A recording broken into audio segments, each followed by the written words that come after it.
జరుగుతోందని ఆరోపించిన బండి సంజయ్ కన్నపేగు డిప్రెషన్ లో ఉందని తీవ్ర ఆవేదన వ్యక్తం చేశారు. తన కుమారుడు బండి భగీరథ్ పై నమోదైన ఫోక్సో కేసుపై కేంద్ర మంత్రి బండి సంజయ్ స్పందించారు. తాను ఏ దారిలో వెళ్తున్నానో అదే దారిలో తన భార్య కూడా వస్తుందన్నారు. తన దగ్గర కంటే తన భార్య దగ్గరకే కార్యకర్తలు ఎక్కువగా వస్తారని చెప్పారు. ఈ రోజు తన భార్య డిప్రెషన్ లోకి వెళ్లిందని తల్లడిల్లిపోతుందని ఆవేదన వ్యక్తం చేశారు. తప్పు చేసిన వారు ఎవరైనా శిక్ష అనుభవించాల్సిందేనని తేల్చి చెప్పిన బండి సంజయ్ చట్టం ముందు అందరూ సమానులేనని స్పష్టం చేశారు. తప్పు చేసిన వారిని సమర్థించేది లేదని వెల్లడించారు. తన కుటుంబంపై ప్రత్యక్షంగా పరోక్షంగా దాడి చేస్తున్నారని తీవ్ర ఆవేదన వ్యక్తం చేశారు. బండి సంజయ్ ని గెలికారని తనను తన కుటుంబాన్ని ఇబ్బంది పెట్టిన వాళ్ళని ఒక్కరిని కూడా వదిలిపెట్టే ప్రసక్తి లేదని తీవ్ర హెచ్చరికలు జారీ చేశారు. ఆంజనేయ స్వామి తోకకు నిప్పు పెడితే లంకను మొత్తం దహించి వేసినట్లు తనకు పెట్టిన నిప్పు వారి కుటుంబానికే అంటుకుంటుందని బండి సంజయ్ ఘాటు వ్యాఖ్యలు చేశారు. తనకు పెట్టిన నిప్పుతో దళారుల వ్యవస్థ, కుటుంబ వ్యవస్థ, అవినీతి వ్యవస్థను దహనం చేస్తానని తేల్చి చెప్పారు. శ్రీరామచంద్రుడి అంతటి వ్యక్తికే అరణ్యవాసం తప్పలేదని పేర్కొన్నారు. తన గుండె మీద కాషాయం జెండా ఉందని, తన తల మీద అమ్మవారి ఆశీస్సులు ఉన్నాయని బండి సంజయ్ చెప్పారు. ప్రజలే తన కుటుంబం అని భావించానని, తన కుటుంబం కంటే ప్రజలే కోసమే ఎక్కువ సమయం కేటాయించినట్లు చెప్పిన బండి సంజయ్ తన కుమారుడికి సమయం కేటాయించలేదని, కనీసం మాట్లాడలేదని పేర్కొన్నారు. అదే తాను పొరపాటు చేశానని, తప్పు చేశానని ఈ సందర్భంగా బీజేపీ కార్యకర్తలకు క్షమాపణలు చెబుతున్నట్టు వెల్లడించారు. దయచేసి తప్పుడు ప్రచారాలని నమ్మవద్దని విజ్ఞప్తి చేశారు. తప్పు చేసింది ఎవరైనా తన కుమారుడైనా వదిలిపెట్టేది లేదని చెప్పిన బండి సంజయ్ కుట్రలు కుతంత్రాలతో తన కుటుంబాన్ని బజారున పడేశారని ఆరోపించారు. నా భుజం మీద కాశాపు జెండా ఉంది, నా శిరస్సు మీద అమ్మవారి ఆశీస్సులున్నాయన్న. ఇక్కడ భయపడే ప్రసక్తి లేనా? రే ఆంజనేయ స్వామికి నిప్పు పెడితే అదే నిప్పుపై లంకను మొత్తం ఎట్లా దానం చేసిందో ఇలా బండి సంజయ్ని గెలికిరి వాళ్ళ మీరు పెట్టిన నిప్పు ఒక ఆంజనేయ స్వామిలాగా ఈ దళారుల వ్యవస్థను, ఈ అక్రమార్క వ్యవస్థను, ఈ కుటుంబ వ్యవస్థను, ఈ అవినీతి వ్యవస్థను పక్కా దగ్ధం చేస్తా, దహనం చేస్తా, ఇదే కాశాపు జెండా పడతా తెలంగాణ మొత్తం చుట్టుమిట్టి ఈ రోజు ఎవరైతే కుట్రలు చేస్తుండో, ఎవరైతే కుతంత్రాలు చేస్తుండో, ఎవరైతే నా కుటుంబాన్ని బజార్లో వరచుండో, ఎవరైతే నా కార్యకర్తల లోపల ఆవేదన రగిలించిండో, నా పార్టీని ఇబ్బంది పెట్టిండో, నా కార్యకర్తల్ని ఇబ్బంది పెట్టిండో, ఏ ఒక్క వ్యక్తిని కూడా విడిచిపెట్టే ప్రసక్తి లేదన్నా. హైదరాబాద్ నగర వాసులకు తెలంగాణ ప్రభుత్వం శుభవార్త చెప్పింది. రాష్ట్ర ఆవిర్భావ దినోత్సవం సందర్భంగా జూన్ 2 నుంచి హైదరాబాద్ లో స్థలాలు ఉన్న వారికి ఇందిరమ్మ ఇళ్లను పంపిణీ చేయనున్నట్లు స్పష్టం చేసింది. తెలంగాణ రాష్ట్ర ఆవిర్భావ దినోత్సవం సందర్భంగా రేవంత్ రెడ్డి నేతృత్వంలోని కాంగ్రెస్ ప్రభుత్వం గుడ్ న్యూస్ చెప్పేందుకు రెడీ అయింది. రాష్ట్రంలోని పేదలకు గూడు కల్పించే ఉద్దేశంతో తీసుకువచ్చిన ఇందిరమ్మ ఇళ్ల పథకానికి సంబంధించి 2వ విడత లబ్ధిదారుల ఎంపిక ప్రక్రియను చేపట్టనున్నట్లు తెలంగాణ రెవెన్యూ గృహ నిర్మాణ శాఖ మంత్రి పొంగులేటి శ్రీనివాసరెడ్డి తాజాగా ప్రకటించారు. జూన్ 2వ తేదీన ఇందిరమ్మ ఇళ్ల 2వ విడత పంపిణీని ఆదిలాబాద్ జిల్లాలో ప్రారంభించనున్నట్లు వెల్లడించారు. ఈ క్రమంలోనే గృహ నిర్మాణ శాఖ అధికారులతో మంగళవారం సమీక్ష నిర్వహించిన మంత్రి పొంగులేటి 2వ విడత ఇందిరమ్మ ఇళ్ల పంపిణీకి సంబంధించిన విధి విధానాలను ఈ నెల 21వ తేదీన జరిగే తెలంగాణ మంత్రివర్గ సమావేశంలో ఖరారు చేస్తామని వెల్లడించారు. ఈ క్రమంలోనే ఇందిరమ్మ ఇళ్ల నిర్మాణాల కోసం స్థలాలను ఎంపిక చేసి ప్రతిపాదనలు రెడీ చేయాలని సంబంధిత అధికారులను పొంగులేటి శ్రీనివాసరెడ్డి ఆదేశించారు. ఇక ఇప్పటి వరకు పంపిణీ చేయకుండా పెండింగ్ లో ఉన్న డబుల్ బెడ్రూమ్ ఇళ్లను లబ్ధిదారులకు ఇచ్చేందుకు ప్రత్యేక కార్యక్రమాన్ని నిర్వహించాలని స్పష్టం చేశారు. అదే సమయంలో హైదరాబాద్ లో భూములు ఉన్న వారికి ఈ నెలాఖరులోపు ఇందిరమ్మ ఇళ్లను మంజూరు చేయనున్నట్లు మంత్రి పొంగులేటి స్పష్టం చేశారు. గత బీఆర్ఎస్ సర్కార్ దూరదృష్టి లేకుండా హైదరాబాద్ నగరానికి దూరంగా డబుల్ బెడ్రూమ్ ఇళ్లను నిర్మించడం వల్ల అవి నిరుపయోగంగా మారిపోయాయని, అందుకే అలాంటి పొరపాట్లు తాము చేయకుండా చర్యలు తీసుకుంటున్నట్లు చెప్పారు. ప్రస్తుతం పేదలు నివసిస్తున్న ప్రాంతాలకు 5 నుంచి 8 కిలోమీటర్ల పరిధిలోనే ఇందిరమ్మ ఇళ్లను నిర్మించనున్నట్లు తెలిపారు. నియోజకవర్గాన్ని ఒక యూనిట్ గా తీసుకుని స్థలాలను ఎంపిక చేసి తగిన ప్రతిపాదనలను సిద్ధం చేయాలని అధికారులను ఆదేశించారు. ఇప్పటికే పూర్తయిన వివిధ నిర్మాణ దశల్లో ఉన్న ఇళ్లకు ఈ నెలాఖరు నాటికి లబ్ధిదారులను గుర్తించాలని పొంగులేటి ఆదేశించారు. ఆ ఇళ్లకు 5 నుంచి 8 కిలోమీటర్ల లోపు ఉన్న వారిని లబ్ధిదారులుగా ఎంపిక చేయాలని తేల్చి చెప్పారు. ఇప్పటికే నిర్మాణాలు పూర్తయిన ఇళ్లలో లబ్ధిదారులు మాత్రమే ఉండేలా ఎప్పటికప్పుడు పర్యవేక్షించాలని సూచించారు. ఈ ఇళ్లకు తాగునీరు, డ్రైనేజీ, కరెంటు వంటి మౌలిక వసతులను కల్పించేందుకు వేగంగా చర్యలు చేపట్టాలని ఆదేశాలు జారీ చేశారు. హైదరాబాద్ పరిధిలో ఇళ్ల స్థలాలు ఉండి అర్హులైన లబ్ధిదారులకు ఈ నెలాఖరులోగా ఇందిరమ్మ ఇళ్ల మంజూరు పత్రాలను అందించాలని సంబంధిత అధికారులకు మంత్రి పొంగులేటి ఆదేశాలు జారీ చేశారు. ఇక ప్రభుత్వ భూములను ఆక్రమించే వారి పట్ల కఠినంగా వ్యవహరిస్తామని హెచ్చరించారు. రాష్ట్రంలో ధాన్యం కొనుగోళ్లకు ఎలాంటి అడ్డంకులు లేకుండా చూడాలని సీఎం రేవంత్ రెడ్డి ఆదేశాలు జారీ చేశారు. రైతుల నుంచి కొనుగోలు కేంద్రాల్లో కొన్న ధాన్యాన్ని వేగంగా మిల్లులు, గోదాములకు తరలించాలని ఆదేశించారు. తెలంగాణలో ధాన్యం కొనుగోలు విషయంలో గత కొన్ని రోజులుగా ప్రతిపక్షాలు కాంగ్రెస్ ప్రభుత్వంపై తీవ్ర విమర్శలు చేస్తున్నాయి. రైతులు పండించిన పంటను రాష్ట్ర ప్రభుత్వం కొనుగోలు చేయడం లేదని, అకాల వర్షాలకు కొనుగోలు కేంద్రాలకు తరలించిన ధాన్యం తడిసిపోవడం, కొట్టుకుపోవడం జరుగుతోందని ఆరోపిస్తున్నాయి. వీటికి సంబంధించిన వీడియోలు కూడా మీడియా, సోషల్ మీడియాలో వైరల్ కావడంతో తాజాగా ముఖ్యమంత్రి రేవంత్ రెడ్డి స్పందించారు. రాష్ట్రంలో ధాన్యం కొనుగోళ్లకు సంబంధించిన అంశంపై మంగళవారం అన్ని జిల్లాల కలెక్టర్లతో CM Revanth Reddy video conference నిర్వహించారు. ఈ సందర్భంగా రాష్ట్ర వ్యాప్తంగా అన్ని జిల్లాల్లో కొనుగోలు కేంద్రాల వద్ద రైతులకు ఎదురవుతున్న సమస్యలతో పాటు జిల్లాల్లో ఉన్న పరిస్థితులు, క్షేత్రస్థాయిలో తలెత్తుతున్న సమస్యలపై జిల్లా కలెక్టర్ల నుంచి సీఎం రేవంత్ రెడ్డి వివరాలు అడిగి తెలుసుకున్నారు. ఈ క్రమంలోనే అన్ని జిల్లాల కలెక్టర్లకు సీఎం రేవంత్ కొన్ని ఆదేశాలు జారీ చేశారు. రైతుల నుంచి ధాన్యాన్ని సేకరించే విషయంలో అధికారుల నిర్లక్ష్యాన్ని సహించేది లేదని గట్టి హెచ్చరికలు జారీ చేశారు. రైతులకు కొనుగోలు కేంద్రాల్లో ఎలాంటి ఇబ్బందులు కలగకూడదని ఆదేశించారు. ధాన్యాన్ని లారీలో లోడ్ చేసిన వెంటనే రైతులకు సంబంధిత రసీదులు అందించేలా చూడాలని సూచించారు. ధాన్యం తరలింపు సమయంలో లారీల కొరత ఉంటే ట్రాక్టర్లు, ఇతర వాహనాలను ఉపయోగించి వీలైనంత త్వరగా సంచులను తరలించాలని సీఎం ఆదేశించారు. కొనుగోలు కేంద్రాల్లో రైతుల నుంచి కొన్న ధాన్యం వీలైనంత త్వరగా గోదాములు, మిల్లులకు పంపించాలని ఆదేశాలు జారీ చేశారు. ఈ క్రమంలోనే తెలంగాణ సర్కార్ కీలక నిర్ణయం తీసుకుంది. వరి అన్లోడింగ్ హమాలి ఛార్జీలను ఇప్పుడు ఉన్న 6.50 నుంచి 8.50కి పెంచుతున్నట్లు తెలిపింది. అదే సమయంలో మధ్యంతర గోదాములకు క్వింటాల్కు 17 రూపాయలు హ్యాండ్లింగ్ ఛార్జీలుగా నిర్ణయించింది. ఈ 2025-26 సీజన్ నుంచి ఈ ఉత్తర్వులు అమల్లోకి రానున్నాయని సంబంధిత అధికార వర్గాలు వెల్లడించాయి. ఇక కలెక్టర్లతో సీఎం రేవంత్ రెడ్డి నిర్వహించిన ఈ వీడియో కాన్ఫరెన్స్ కు మంత్రులు ఉత్తమ్ కుమార్ రెడ్డి, తుమ్మల నాగేశ్వరరావు, సీతక్క, వాకిటి శ్రీహరితో పాటు ప్రభుత్వ ప్రధాన కార్యదర్శి రామకృష్ణారావు కూడా హాజరయ్యారు. తెలంగాణ కేబినెట్ విస్తరణ ఉంటుందా, ఉండదా? ఎప్పటికప్పుడు ఇదిగో అదిగో అనడమే గాని ఆ విషయంలో మాత్రం ఎందుకు క్లారిటీ రావడం లేదు. ప్రతిసారి ఏదో ఒక ముహూర్తం తెర మీదికి రావడం, ఆ టైం ముగిసిపోగానే అయ్యయ్యో అని ఉసురుమనడం ఎందుకు సర్వసాధారణమైపోయింది. అసలు విస్తరణపై ముఖ్యమంత్రి మనసులో ఏముంది? ఆశావహుల నిరీక్షణలు ఇంకెన్నాళ్ళు? తెలంగాణ కేబినెట్ విస్తరణ ఉంటుందా, ఉండదా? ఎప్పటికప్పుడు ఇదిగో అదిగో అనడమే కానీ ఆ విషయంలో మాత్రం ఎందుకు క్లారిటీ రావడం లేదు. ప్రతిసారి ఏదో ఒక ముహూర్తం తెర మీదికి రావడం, ఆ టైం ముగిసిపోగానే అయ్యయ్యో అని ఉసూరు మరడం ఎందుకు సర్వసాధారణమైపోయింది. అసలు విస్తరణపై ముఖ్యమంత్రి మనసులో ఏముంది? ఆశావహుల నిరీక్షణలు ఇంకెన్నాళ్ళు?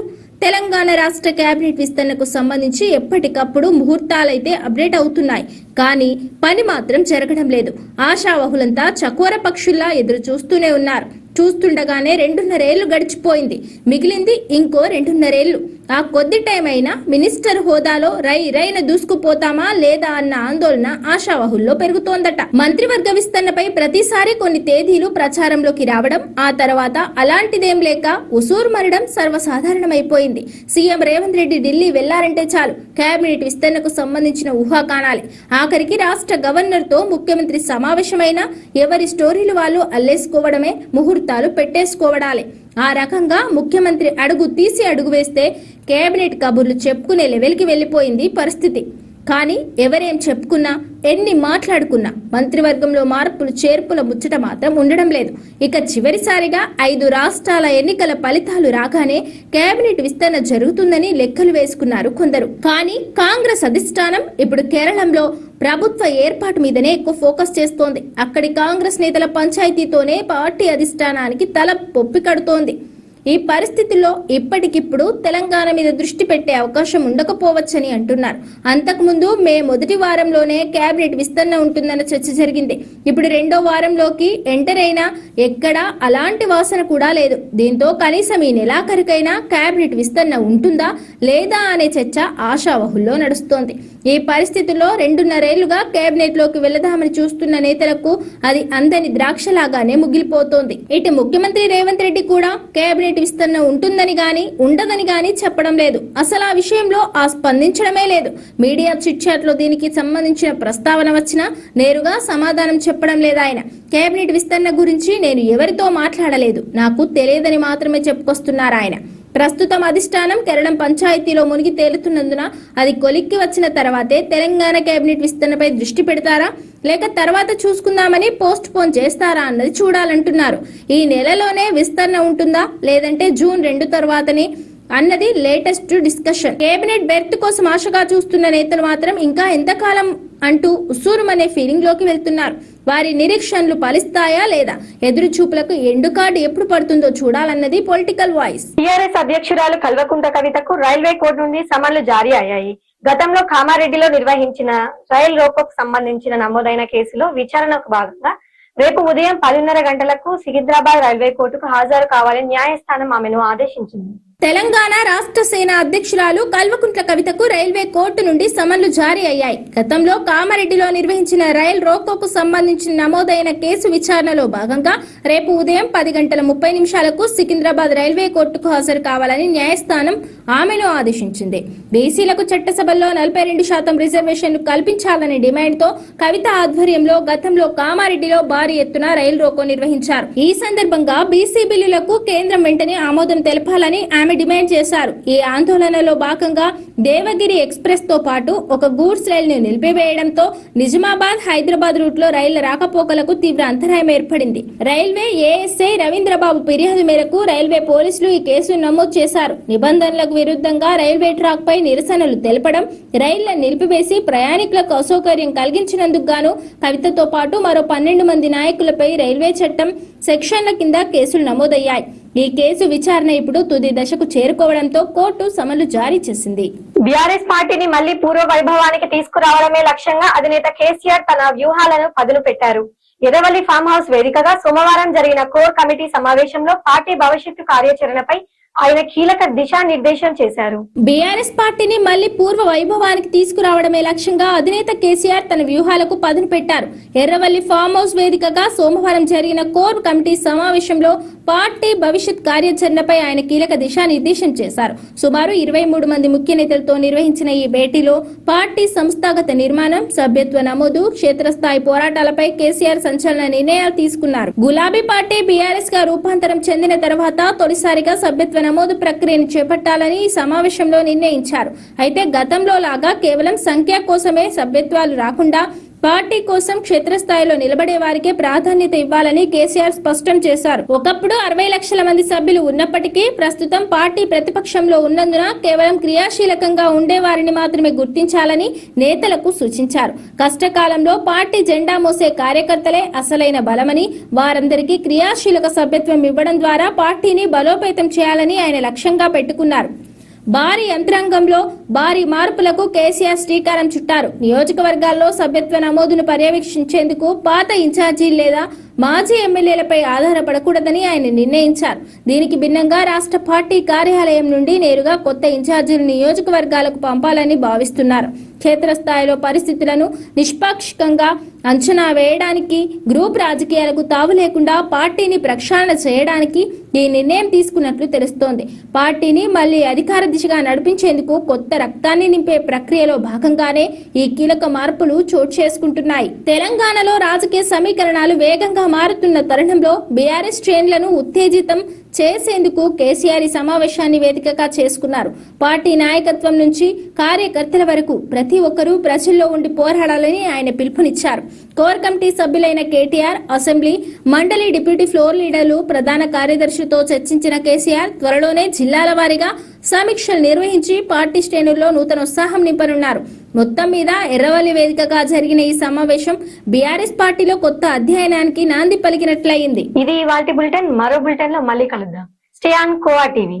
Welcome to khoa TV. తన కుమారుడిపై నమోదైన కేసుపై స్పందించిన బండి సంజయ్ కీలక వ్యాఖ్యలు చేశారు. తమ కుమారుడికి సమయం ఇవ్వకపోవడమే తాను చేసిన తప్పు అని ఆయన పేర్కొన్నారు. రాష్ట్రంలో పెను సంచలనంగా మారిన బండి భగీరథ్ కేసుపై ఆయన తండ్రి కేంద్ర హోంశాఖ సహాయ మంత్రి బండి సంజయ్ తాజాగా స్పందిస్తూ తీవ్ర భావోద్వేగానికి గురయ్యారు. కరీంనగర్ లో నిర్వహించిన హిందూ ఏక్తా యాత్ర ర్యాలీలో పాల్గొన్న బండి సంజయ్ తన కుమారుడు బండి భగీరథ్ పై నమోదైన పోక్సో కేసుపై స్పందించారు. తన కుమారుడు ఏ తప్పు చేయలేదని చెప్పాడని, ఈ కేసు నుంచి నిర్దోషిగా బయటకు వస్తానని చెప్పినట్టు వెల్లడించారు.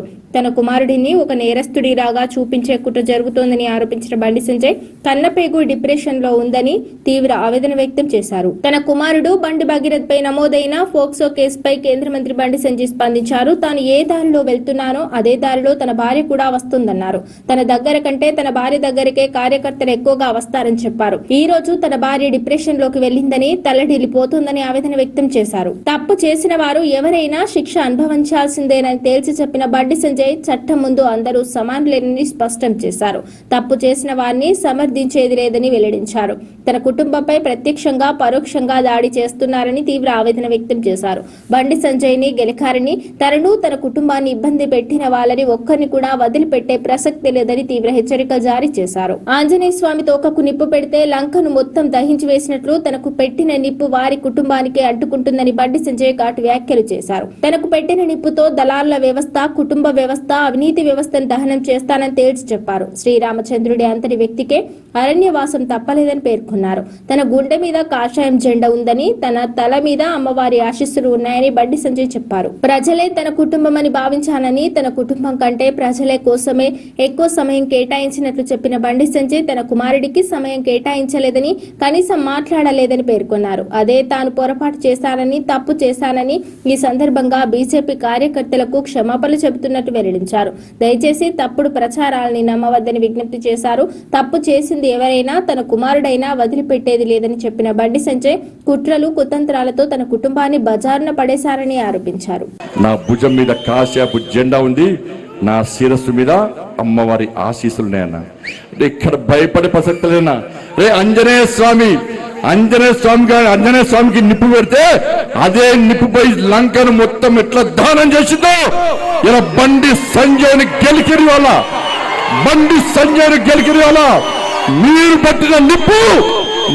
పెట్టిన నిప్పు ఒక ఆంజనేయ స్వామిలాగా ఈ దళారుల వ్యవస్థను, ఈ అక్రమార్గ వ్యవస్థను, ఈ కుటుంబ వ్యవస్థను, ఈ అవినీతి వ్యవస్థను పక్కా దగ్ధం చేస్తా, దహనం చేస్తా, ఇదే కాషాపు జెండా పడతా తెలంగాణ మొత్తం చుట్టుపెట్టి ఈ రోజు ఎవరైతే కుట్రలు చేస్తుండో, ఎవరైతే కుతంత్రాలు చేస్తుండో, ఎవరైతే నా కుటుంబాన్ని బజార్లో వరచుండో, ఎవరైతే నా కార్యకర్తల లోపల ఆవేదన రగిలించిందో, నా పార్టీని ఇబ్బంది పెట్టిండో, నా కార్యకర్తలను ఇబ్బంది పెట్టిండో, ఏ ఒక్క వ్యక్తిని కూడా విడిచిపెట్టే ప్రసక్తి లేదన్నా. హైదరాబాద్ నగర వాసులకు తెలంగాణ ప్రభుత్వం శుభవార్త చెప్పింది. రాష్ట్ర ఆవిర్భావ దినోత్సవం సందర్భంగా జూన్ 2 నుంచి హైదరాబాద్ లో స్థలాలు ఉన్న వారికి ఇందిరమ్మ ఇళ్లను పంపిణీ చేయనున్నట్లు స్పష్టం చేసింది. తెలంగాణ రాష్ట్ర ఆవిర్భావ దినోత్సవం సందర్భంగా రేవంత్ రెడ్డి నేతృత్వంలోని కాంగ్రెస్ ప్రభుత్వం గుడ్ న్యూస్ చెప్పేందుకు రెడీ అయింది. రాష్ట్రంలోని పేదలకు గూడు కల్పించే ఉద్దేశంతో తీసుకువచ్చిన ఇందిరమ్మ ఇళ్ల పథకానికి సంబంధించి 2వ విడత లబ్ధిదారుల ఎంపిక ప్రక్రియను చేపట్టనున్నట్లు తెలంగాణ రెవెన్యూ గృహ నిర్మాణ శాఖ మంత్రి పొంగులేటి శ్రీనివాసరెడ్డి తాజాగా ప్రకటించారు. జూన్ 2వ తేదీన ఇందిరమ్మ ఇళ్ల 2వ విడత పంపిణీని ఆదిలాబాద్ జిల్లాలో ప్రారంభించనున్నట్లు వెల్లడించారు. ఈ క్రమంలోనే గృహ నిర్మాణ శాఖ అధికారులతో మంగళవారం సమీక్ష నిర్వహించిన మంత్రి పొంగులేటి 2వ విడత ఇందిరమ్మ ఇళ్ల పంపిణీకి సంబంధించిన విధి విధానాలను ఈ నెల 21వ తేదీన జరిగే తెలంగాణ మంత్రివర్గ సమావేశంలో ఖరారు చేస్తామని వెల్లడించారు. ఈ క్రమంలోనే ఇందిరమ్మ ఇళ్ల నిర్మాణాల కోసం స్థలాలను ఎంపిక చేసి ప్రతిపాదనలు రెడీ చేయాలని సంబంధిత అధికారులను పొంగులేటి శ్రీనివాసరెడ్డి ఆదేశించారు. ఇక ఇప్పటి వరకు పంపిణీ చేయకుండా పెండింగ్ లో ఉన్న డబుల్ బెడ్రూమ్ ఇళ్లను లబ్ధిదారులకు ఇచ్చేందుకు ప్రత్యేక కార్యక్రమాన్ని నిర్వహించాలని స్పష్టం చేశారు. అదే సమయంలో హైదరాబాద్ లో భూములు ఉన్న వారికి ఈ నెలాఖరులోపు ఇందిరమ్మ ఇళ్లను మంజూరు చేయనున్నట్లు మంత్రి పొంగులేటి స్పష్టం చేశారు. గత బీఆర్ఎస్ సర్కార్ దూరదృష్టి లేకుండా హైదరాబాద్ నగరానికి దూరంగా డబుల్ బెడ్రూమ్ ఇళ్లను నిర్మించడం వల్ల అవి నిరుపయోగంగా మారిపోయాయని, అందుకే అలాంటి పొరపాట్లు తాము చేయకుండా చర్యలు తీసుకుంటున్నట్లు చెప్పారు. ప్రస్తుతం పేదలు నివసిస్తున్న ప్రాంతాలకు 5 నుంచి 8 కిలోమీటర్ల పరిధిలోనే ఇందిరమ్మ ఇళ్లను నిర్మించనున్నట్లు తెలిపారు. నియోజకవర్గాన్ని ఒక యూనిట్ గా తీసుకుని స్థలాలను ఎంపిక చేసి తగిన ప్రతిపాదనలను సిద్ధం చేయాలని అధికారులను ఆదేశించారు. ఇప్పటికే పూర్తయిన వివిధ నిర్మాణ దశల్లో ఉన్న ఇళ్లకు ఈ నెలాఖరు నాటికి లబ్ధిదారులను గుర్తించాలని పొంగులేటి ఆదేశించారు. ఆ ఇళ్లకు 5 నుంచి 8 కిలోమీటర్ల లోపు ఉన్న వారిని లబ్ధిదారులుగా ఎంపిక చేయాలని తేల్చి చెప్పారు. ఇప్పటికే నిర్మాణాలు పూర్తయిన ఇళ్లలో లబ్ధిదారులు మాత్రమే ఉండేలా ఎప్పటికప్పుడు పర్యవేక్షించాలని సూచించారు. ఈ ఇళ్లకు తాగునీరు, డ్రైనేజీ, కరెంటు వంటి మౌలిక వసతులను కల్పించేందుకు వేగంగా చర్యలు చేపట్టాలని ఆదేశాలు జారీ చేశారు. హైదరాబాద్ పరిధిలో ఇళ్ల స్థలాలు ఉండి అర్హులైన లబ్ధిదారులకు ఈ నెలాఖరులోగా ఇందిరమ్మ ఇళ్ల మంజూరు పత్రాలను అందించాలని సంబంధిత అధికారులకు మంత్రి పొంగులేటి ఆదేశాలు జారీ చేశారు. ఇక ప్రభుత్వ భూములను ఆక్రమించే వారి పట్ల కఠినంగా వ్యవహరిస్తామని హెచ్చరించారు. రాష్ట్రంలో ధాన్యం కొనుగోళ్లకు ఎలాంటి అడ్డంకులు లేకుండా చూడాలని సీఎం రేవంత్ రెడ్డి ఆదేశాలు జారీ చేశారు. రైతుల నుంచి కొనుగోలు కేంద్రాల్లో కొన్న ధాన్యాన్ని వేగంగా మిల్లులు, గోదాములకు తరలించాలని ఆదేశించారు. తెలంగాణలో ధాన్యం కొనుగోలు విషయంలో గత కొన్ని రోజులుగా ప్రతిపక్షాలు కాంగ్రెస్ ప్రభుత్వంపై తీవ్ర విమర్శలు చేస్తున్నాయి. రైతులు పండించిన పంటను రాష్ట్ర ప్రభుత్వం కొనుగోలు చేయడం లేదని, అకాల వర్షాలకు కొనుగోలు కేంద్రాలకు తరలించిన ధాన్యం తడిసిపోవడం, కొట్టుకుపోవడం జరుగుతోందని ఆరోపిస్తున్నాయి. వీటికి సంబంధించిన వీడియోలు కూడా మీడియా, సోషల్ మీడియాలో వైరల్ కావడంతో తాజాగా ముఖ్యమంత్రి రేవంత్ రెడ్డి స్పందించారు. రాష్ట్రంలో ధాన్యం కొనుగోళ్లకు సంబంధించిన అంశంపై మంగళవారం అన్ని జిల్లాల కలెక్టర్లతో CM Revanth Reddy video conference నిర్వహించారు. ఈ సందర్భంగా రాష్ట్ర వ్యాప్తంగా అన్ని జిల్లాల్లో కొనుగోలు కేంద్రాల వద్ద రైతులకు ఎదురవుతున్న సమస్యలతో పాటు జిల్లాల్లో ఉన్న పరిస్థితులు, క్షేత్రస్థాయిలో తలెత్తుతున్న సమస్యలపై జిల్లా కలెక్టర్ల నుంచి సీఎం రేవంత్ రెడ్డి వివరాలు అడిగి తెలుసుకున్నారు. ఈ క్రమంలోనే అన్ని జిల్లాల కలెక్టర్లకు సీఎం రేవంత్ కొన్ని ఆదేశాలు జారీ చేశారు. రైతుల నుంచి ధాన్యాన్ని సేకరించే విషయంలో అధికారుల నిర్లక్ష్యాన్ని సహించేది లేదని గట్టి హెచ్చరికలు జారీ చేశారు.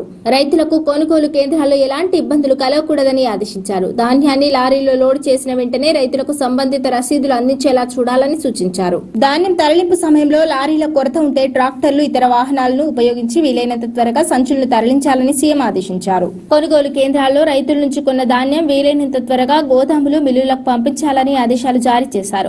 ఈ క్రమంలోనే తెలంగాణ సర్కార్ కీలక నిర్ణయం తీసుకుంది.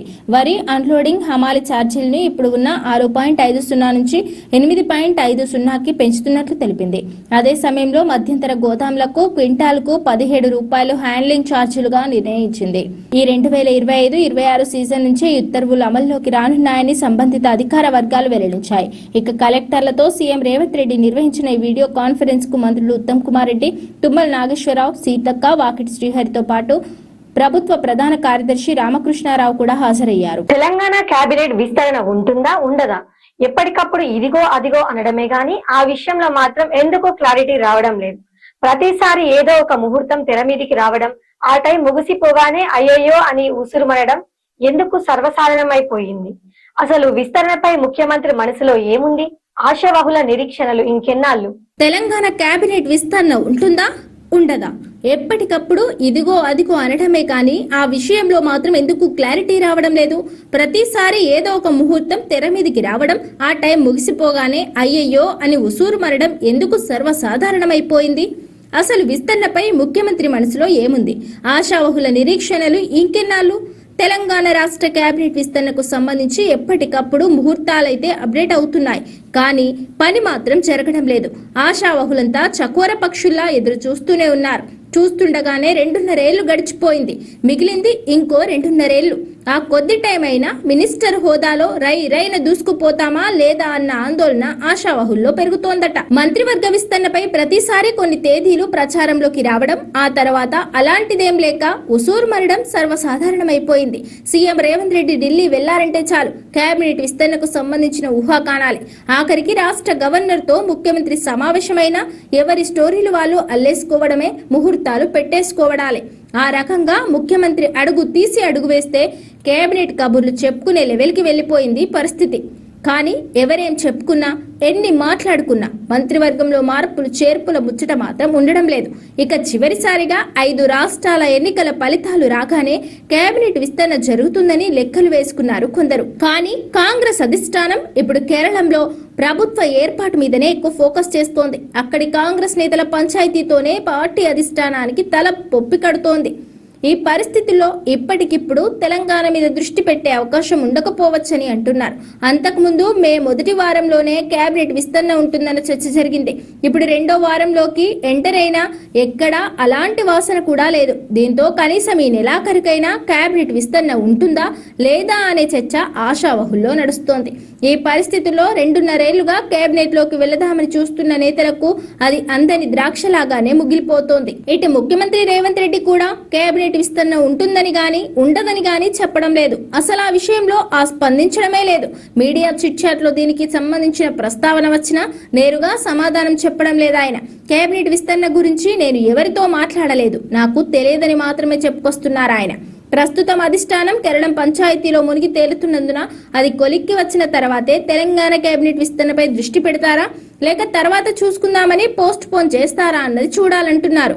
ఈ నెలలోనే విస్తరణ ఉంటుందా లేదంటే జూన్ 2 తర్వాతనే అన్నది లేటెస్ట్ డిస్కషన్. కేబినెట్ బెర్త్ కోసం ఆశగా చూస్తున్న నేతలు మాత్రం ఇంకా ఎంతకాలం అంటూ ఉస్సూరుమనే ఫీలింగ్ లోకి వెళ్తున్నారు. వారి నిరీక్షణలు ఫలిస్తాయా లేదా, ఎదురు చూపులకు ఎండు కార్డు ఎప్పుడు పడుతుందో చూడాలన్నది పొలిటికల్ వాయిస్. టీఆర్ఎస్ అధ్యక్షురాలు కల్వకుంట్ల కవితకు రైల్వే కోర్టు నుండి సమన్లు జారీ అయ్యాయి.